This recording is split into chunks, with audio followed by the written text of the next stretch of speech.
Hey everyone, it's Carol and welcome to Speakerman Speaks Retail, where we navigate retail from now to next through my latest retail trajectories and interviews with industry experts who help us chart the course. A few years ago, I forecasted that retail media would emerge as retailers' favorite platform monetization play. It's all unfolding right now and it's just getting started. With the promise of big money and massive margins, it's no wonder retailers are going absolutely mad for ads. And about this time last year, I had the pleasure of interviewing Teresa Aprile, the CEO of Brandcrush. Teresa's on a mission to unlock the full potential of retail media by centralizing and streamlining in-store, out-of-store, and online media activations. The work that Teresa and her team are doing is so crucial to the success of retail media that Brandcrush was recently acquired by Criteo. Criteo is a commerce media platform that connects thousands of marketers and media owners, including some of the biggest names in retail, to deliver rich consumer experiences from product discovery to purchase. So I'm thrilled to have Teresa back on the show and to welcome Sherry Smith, Criteo's General Manager of Global Enterprise, to talk about what's next in retail media. Sherry's a retail media pioneer with over 20 years of experience in digital marketing, and she oversees Criteo's global retail media strategy. Great to have you back, Teresa, and to have the opportunity to meet you, Sherry. Nice to meet you as well. It's great to be back. I'm so excited about this conversation. It seems like since we last spoke, Teresa, it's only heated up even more. It's just become, I guess, table stakes now to talk about retailers being in the media business and selling advertising. And it's just accelerated so much since we last spoke.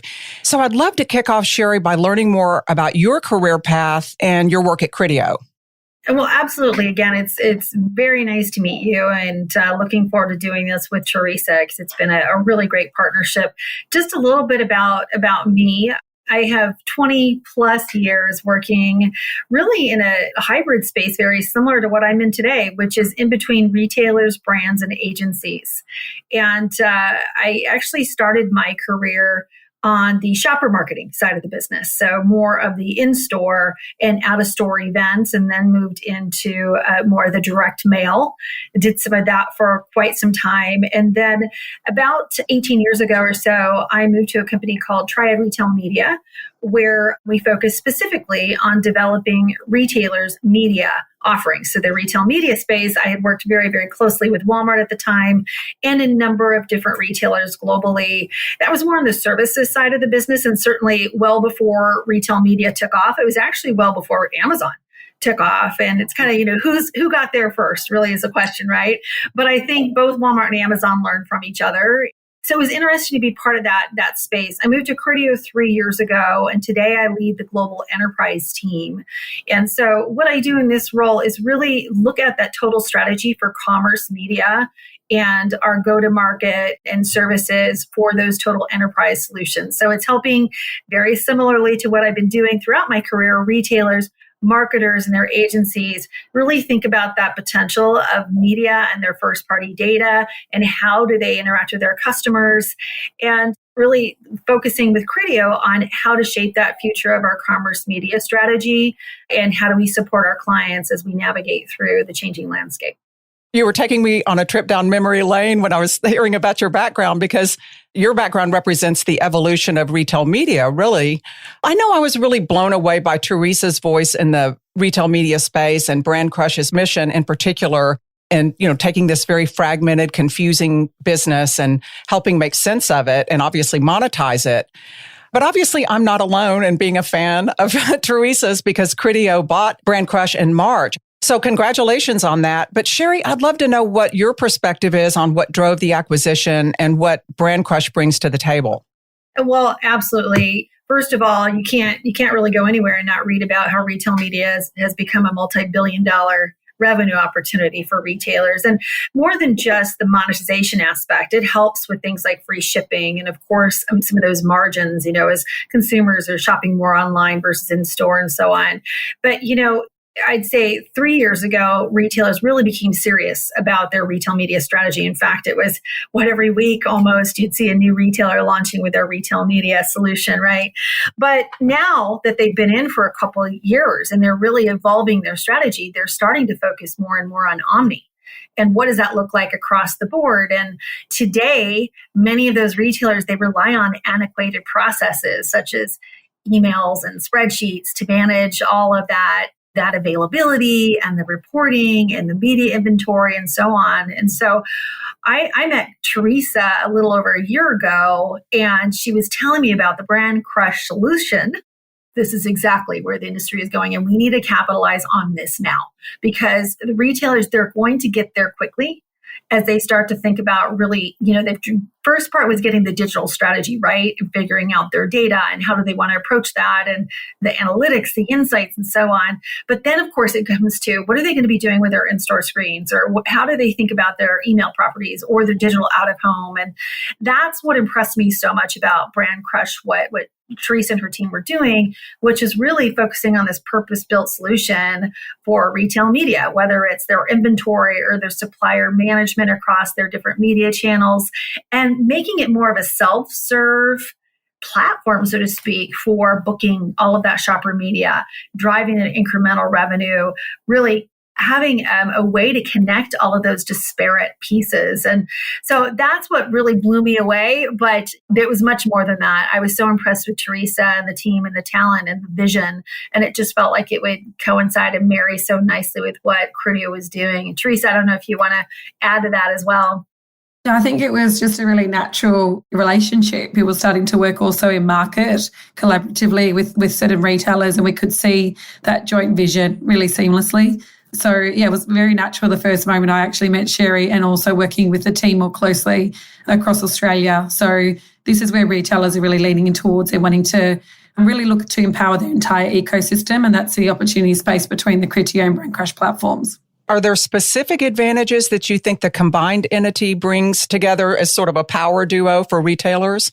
Yeah, I mean, what I would say there is what we have is certainly the digital side. And really, we have been focused first and foremost initially on e-commerce. And of course, now that's tying into in-store, whether that's getting the in-store sales and driving that back to what's happening online. But it's also physical retail. And so that's where we see this 1+1 really becoming something meaningful, because it allows those brands and agencies to seamlessly discover and purchase that omni-channel media. And that wasn't something we had before, and we wouldn't have without Brandcrush. And anything that Criteo is doing, we're trying to focus on scale. So we want to get it right for our retail clients. Our retailers, that is first and foremost in our strategy, is making sure that we're developing and building something very specific, whether that's working with, a client like Macy's or, a client like Target or other. Also, too, enabling that ability for advertisers to scale across multiple retailers. So one-on-one basis for retailers, but scaling across multiple campaigns, multiple retailers, and understanding that return on ad spend across the entire omni-channel environment. That's really our focus. So it's definitely one-to-one and one-to-many. One thing that came to mind as you were speaking, Sherry, is one thing I talk a lot about is the great migration that's happening in retail now, where retailers have made decisions on whether to buy, make outright acquisitions, whether to build solutions internally, or whether to lean into partnerships. And now they're sort of migrating between those models and reserving the right to use a third party and then say, no, we've got this now, we're going to bring it in-house. So what is the proposition for Criteo and Brandcrush for retailers that are attempting to go that build route, or retailers like Lowe's, for example, that were leaning into third-party relationships and then they migrated into, no, we want to go into build mode and bring more of that in-house. Do you support in-house efforts of retailers as well? Yeah, I think that's such a great question. And, it's kind of the ongoing thought. I think that maybe I'll back up. I think retail media is a lot like how programmatic was approached back in the day. It was a little bit of everything, right? And then it was, okay, well, we're going to go back. And it's really very similar with retailers. So I would say there is only one retailer today, and really it's a marketplace that is truly doing everything by themselves, and even that, and that's Amazon. Any other retailer that it really is relying on some sort of third party, even if they are in build mode. And I think it can be a combination of all those things. I don't think it has to be a one size fits all. And you see Certainly retailers are looking to offsite. We're starting to do more of that with third parties. That is absolutely something we're bringing to our retail partners. And that could be one way that we're working with retailers. It could be a full end-to-end. You mentioned Lowe's. We do partner with Lowe's actually, but they also too they really wanted to take, that control of their private market. We're supporting them with more of the technology. So I started out by saying the retailer is front and center for Criteo. That's how we want to approach those retail partners, is that here's everything that we can do. And this is where we think the space is evolving. And this is why we're best in class. We have over 900 engineers working on this day in and day out, and so we know what we're doing and we do it well. But we also too are cognizant of the fact that retailers are shaping their own destiny and we want to be part of that, however that plays out. So it sounds like you're meeting them where they are. Yes. And where they go back to or where they move forward to or, whatever they try. I think more than anything, retailers really want to, and they should own their data. And they do own their data. And they should understand how that data is transacted with their customer. And they should, ensure that it's driving the best and optimal for that retailer and that they're being very mindful of that customer journey. And I think that they're each taking different paths to approach it, but that's always at the root of it, as it should be. Well, Teresa, I know you always have your finger on the retail media pulse and how it's transforming. And we've talked about some of those transformations. But what do you see as the biggest retail media trend that you've been tracking since we last spoke? So I think since we last spoke, I'd say the digital transformation of the in-store experience is still really relevant. So we're still seeing that shift across from traditional end caps. We're seeing them move towards digital screens. We're seeing those fridge doors, point of sale displays, even shelf tags all moving to those digital displays. And the really powerful thing about that is because they're dynamic, they're real time, and you can start to build those engaging solutions to communicate messages to shoppers in that real time. It's also that digitization is starting to promote the, ability to push through localized messaging and reach shoppers, at particular moments. So, for example, imagine there's a local sports team that's playing. There could be a very customized message being delivered to each screen saying, okay, grab your chips and your dips because it's time to watch the game type of thing. And that's really having such an impact in terms of influencing shoppers with the right message at the right time and on that final purchase leg. So that's still very much in play in terms of that trend. But we're also seeing, continued expansion of the retail media influence, I should say, rather than just saying ecosystem, there's a real influence there. So, when we spoke about defining retail media, we spoke about all the touch points that reach those shoppers on their path to purchase, but they don't need to be owned assets by the retailer. They could also be other assets that the retailer influences. So, we're starting to see a real big push towards CTV, digital out of home, and obviously social media buys that are really largely informed by their first party data. So I think they're the two key trends that I'm seeing at the moment. Well, that's a lot. And I couldn't agree with you more. I'm calling 2023 the year of the store. And I get some pushback on that. But a lot of that really is about this digitization of store experience. And of course, that creates a tremendous opportunity for retail media and just to add more value to retailers' platforms. Yeah, absolutely. So we talked about this Omni proposition, and I actually had the pleasure of listening to your CEO's presentation on YouTube, Megan Clarkin, right? Yes. Mm-hmm. Yeah, she did such a great job, I think, of outlining the opportunity and just spelling out really what retail media is today and that whole Omni opportunity, if you will. And, of course, that's an opportunity and a challenge to integrate bricks, clicks, mobile, social commerce, and all of these emerging consumer touch points. Sherry, how do you see this impacting the retail and advertising space and the work that you guys do? It's a great question. And yeah, I will say, Megan has just done such a fantastic job of just leading us through Criteo's transformation. And it's been exciting just to see the last 3 years as we've evolved and how that's taken hold. I think, as I said earlier, it's also right timing. So to your point, things are evolving so much, and digital advertising and e-commerce, they've been more of the key drivers of retail media and the growth so far. However, there is, of course, that recognition that physical retail spaces and that in-person interactions are really important in driving that sales and engagement. They're shopping both in-store and online, and especially, post-pandemic, you certainly saw the surge to online, which made retailers have to advance their digital media properties and the way that they interact with their customers and think about that shopping journey and surprising, delighting their customers beyond kind of the social interaction. But then, of course, they had to think about the return to store. And now, how do you marry those two and create that cohesive experience everywhere and across all channels and appeal to customers? And so I don't know that anyone's yet figured it out fully. I think that, again, you see retailers continue to try and adopt new strategies. And that's what's exciting. I think also, too, what I love is that there are so many forums for retailers to learn from each other and to interact and so many companies that are coming up and offering new solutions and meeting that need, whether it comes to creative or video or just the ways that they're thinking about social and that interaction even online. So that's what gets me really excited, is that I think we're starting to see some of this now, but I think we're going to see so much innovation like Brandcrush and others, coming to light as they meet the needs of retailers.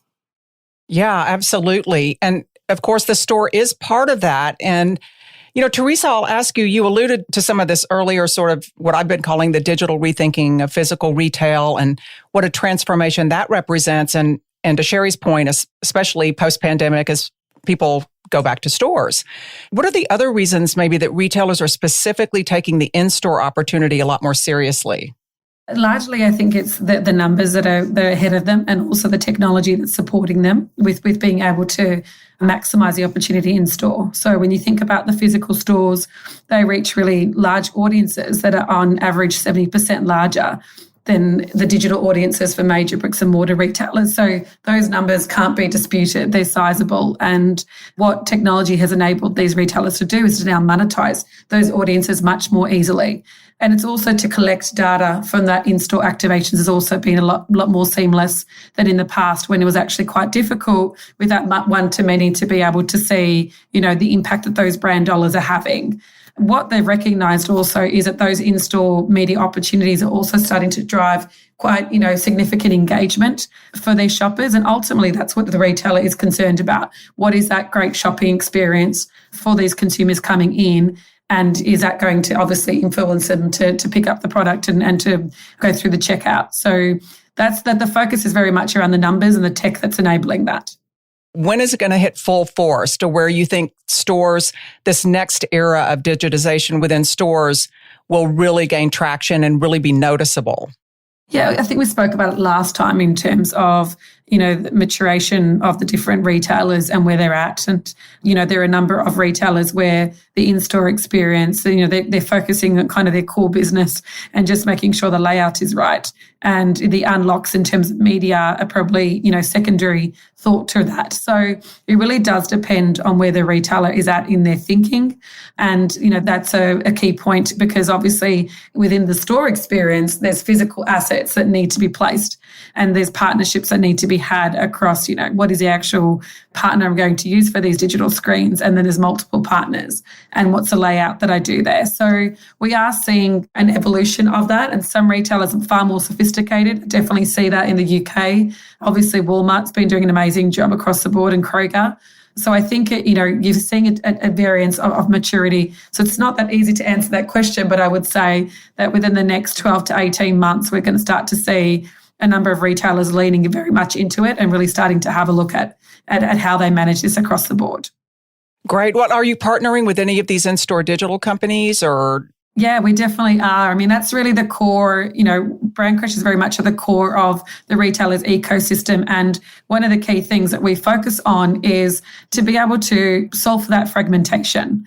So when we talk about really winning in omni-channel retail media, we recognize that retailers really need that solution that's going to unify all their media assets into the one experience. So whether they are, sending an outbound proposal to a supplier, or whether you've got non-endemic brands and endemic brands self-serving, that needs to be unified. So because the way that a brand thinks is very much integrated. So, having to look at the different channels in a piecemeal siloed approach is not ideal. So Brandcrush is very much about about removing those silos. And part of doing that is partnering with businesses like Mood Media and, a number of other companies that obviously have those assets, are supporting those assets within store. And also, the other key thing that we focus on is it's not just about having that consolidation, but also then facilitating that demand. So obviously Brandcrush very much works at it from a trade direct perspective. We're very much about solving that relationship that the retailer has with their trade. But with the integration with Criteo, we can really look at how that demand is facilitated across the entire ecosystem with that agency and brand direct demand. And ultimately, these retailers are looking for a solution that works to simplify those silos, remove that complexity, and streamline the process and the communication between their merchandising teams, their media sales teams, their marketing teams, because that is the nature of their business. And being able to do that, being able to remove those silos and streamline that communication is what's going to allow them to move faster up that maturation curve. In our last conversation, you shared some really great insights on the critical role that change management plays in retail media. And again, I think that gets overlooked. So where are we in that process, Teresa? And what do you think needs to happen next? Or do we still have a long way to go in terms of the organization itself being prepared for the opportunity? Yes, look, last time I really did speak about, there needs to be a vision setting at the top. And I honestly don't think that's changed at all. This is very much a top-down decision. And the reason for that is because you do have a number of different teams managing different channels. And so you do need someone to come in there and to see the big picture strategically at the benefit of, creating a unified solution across all of that. So I do think it still starts with that vision setting at the top. And like I said last time, we've seen retailers really advance in this space, and they've done so by establishing very dedicated retail media teams, their first party data. So the need to have partnerships right now for retailers is very strong, because obviously what's happening here is they've already got multiple media channels, and the opportunity space now is so much greater that they're unlocking more of those channels. So there really does need to be those key transformation people within those retailers that can understand, that can work with companies such as ourselves, and to really map out that media strategy and structure, because that's what's going to really allow them to maximize. And ultimately, it comes down to, what do brands need? They need that conversion in store or online, right? Ultimately, that's their goal. They want to be able to switch shoppers to different brands. So it's about being able to provide them with an ecosystem that can do that, and that you can actually see those moments of media impact effectively doing that. So it sounds like retailers have certainly come around to the benefits of having dedicated teams and not just trying to cobble it together, although I'm sure it operates on a spectrum where some, retailers are further along than others. But yeah, it definitely does operate on a spectrum. Like we do enter those conversations in a very consultative approach, because people are at different levels in terms of how they're thinking about this, but also the resources they have in-house. And we've got varying relationships with retailers where, we take, and this is a case across Criteo wide, where we take much more of a managed service approach with these retailers, because, it does take, it's quite a big step to be able to establish those teams in-house and to get it right, to absolutely know the right structure that's going to be efficient, but also really highly effective. So it does vary across the different retailers. And it is an initial investment, but it does pay dividends in terms of, the margin impact it can have on a business. Well, that's nice progress on the organizational side of it. But looking externally, there's a big disruption happening just in the media space as a whole, of course, because retailers are now competing with traditional agencies, and actually they're now competing with one another for ad dollars. So how do you see the picture evolving, Teresa or Sherry, or both of you, on these traditional alliances, these traditional retailer agency relationships that we're so accustomed to, and now they're just kind of being blown up? And I know plenty of agencies are pretty freaked out about having retailers as competitors. Yeah, I mean, I'm happy. I think we could both answer this, Sherry, but I think what retail media is doing is it's growing the ecosystem for everyone. And so the retailer, obviously those agencies that are, quite savvy are seeing that. We're seeing agency teams really restructure their organizations to be able to support those retail media buyers very broadly. And so they can get closer to the shopper behavior. And obviously they're building those really close relationships with retail media networks. So I think it is growing the pie, so to speak. And, what I'm very excited about, because it's a marketer that comes out in me, but with the digitization of in-store and across the board, we're also starting to see that data-led creative opportunity that really taps into that moment marketing. And I think creative agencies are going to have an exponential opportunity here as a result of that. So it sounds like the rising tide will lift all boats. Yes, without a doubt.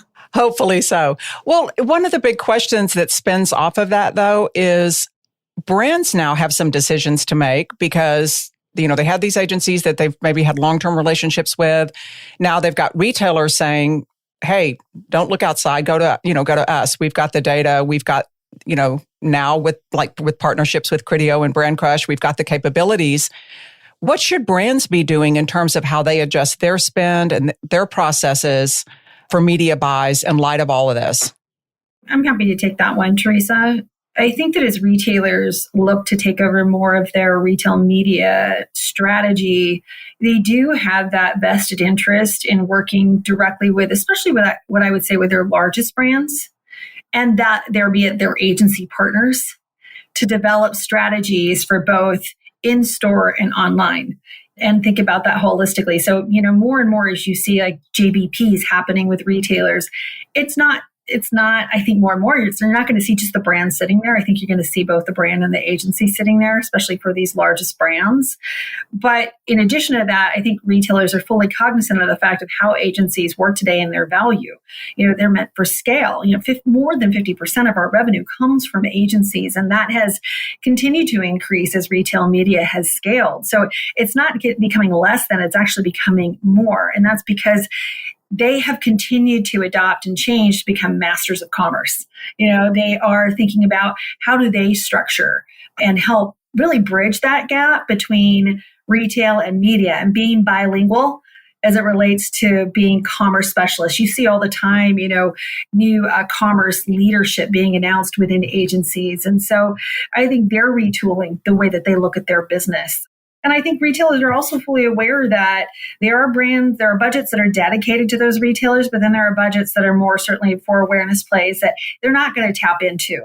And that's where, or even more specialization, like we talked about offsite, where that's being funded through different channels and retailers want a piece of that. So they're looking at ways to do that. That's also coming through agencies. So you think about DSPs and SSPs and how do they interact? So it's not just a simple straight to the retailer approach. And I think if you look at every retailer out there, you'll see that they've got different strategies on how they really continue to capture the overall share. Drive value. Yeah, there are definitely not any templates, but I think that's encouraging to not always think of it as this or that, or this is old and this is new. It really is it's an evolution. And along with that, there are evolving roles for the parties that have always been involved. Absolutely. Absolutely. And that's where we're really trying to partner with brands, agencies, and retailers as the landscape continues to change. And we like to bring together, I mentioned this, but forums where they can sit and talk and learn from each other, because it isn't a template. To your point, Carol, it's something that's continuing to change. And, that doesn't have to be necessarily unique to the retailer. I think it's how do you drive the business? Everyone's learning from each other in some aspect, and we'll continue to learn from each other. I love that. Well, I end every interview with one question that I'll pose to you first, Teresa, to answer any way you like. What's next? I think that the answer, what's next in terms of it's unified commerce, I think it's going to create a really unique opportunity to gather data across the omnichannel path to purchase. And that's going to give both brands and retailers that information on the shopper behavior, on media channels that will ultimately deliver that more unique and personalized experience for shoppers. So yes, unified commerce is what it's all about. That's great. How about you, Sherry? What's next for Criteo? I would say for Criteo, we're going to tap into certainly Teresa and the team as we think about this localization and personalization. I think that is the piece that they add to the business besides omnichannel. It's helping. We're very good at scale. We want to make sure that we continue to adopt strategies to be both, think about that localization and really being very, very personalized towards that customer. So you're going to see more of that. I'd say continued partnership with the agencies. I talked about that in my last comment, but we are going to be doing even more. And that is a big area of focus for Criteo, because we think that is where things are going to continue to be streamlined and not having a one size fits all. We launched a partnership most recently with Uber, Uber Eats and on a global scale. And that was announced. And, they have their ways of working too. It's a massive, massive brand like Uber. And so, going back to what I said at the start, they're working the way that they want to work. So you're going to see more partnerships like that coming from us, where it could be very, very focused on one particular retailer, or even in this case, delivery. So hopefully you'll see more channels when it comes to commerce, but also too different ways of how we work with our partners. It's going to be exciting. Well, I want to thank you both for being here. It's just such a wealth of knowledge and such an exciting conversation. And I really look forward to following your progress and all of the great stuff you'll be doing in the media space. So thank you for joining me today. Thanks, Carol. Thank you so much. Yeah, it was my pleasure. And I encourage you to visit brandcrush.com and Criteo.com, not just to learn what they're up to, although that's pretty exciting, but also just to learn more about the retail media space and how it's evolving. Because again, they're real thought leaders in this space, and there's a lot of great information that they provide. Speaking of retail media, I'll be hosting a retail media panel for Rethink Retail this Thursday, just 2 days from now. So be sure to check that out as well. If you like what you're hearing, please subscribe through your favorite podcast platform. And in the meantime, you can follow me on Twitter. I'm Retail Expert, XPERT. And you can check out my media updates and speaking gigs at speakermanretail.com and also on LinkedIn. So thanks so much for tuning in, and I'll see you next time.